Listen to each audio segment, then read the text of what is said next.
Here's the rear suspension for the box truck. The big cat.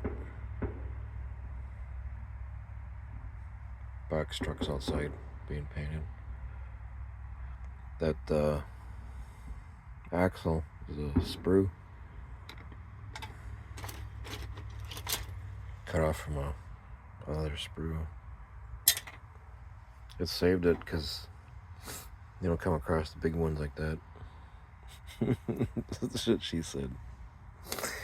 So you gotta hold on to them. Anyways, I sliced off like the front so I can lower it. Some of the older tankers, how they were set lower on the cab.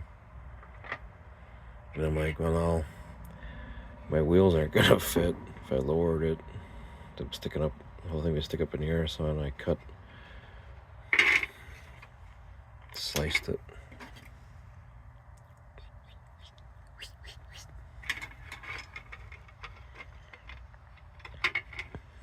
Like I said, with get an angle like that, it's pretty easy. You just kind of keep gnawing away and slice and slice. And here too.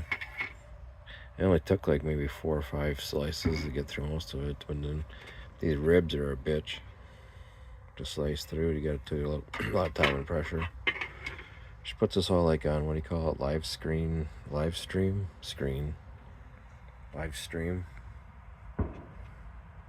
you think?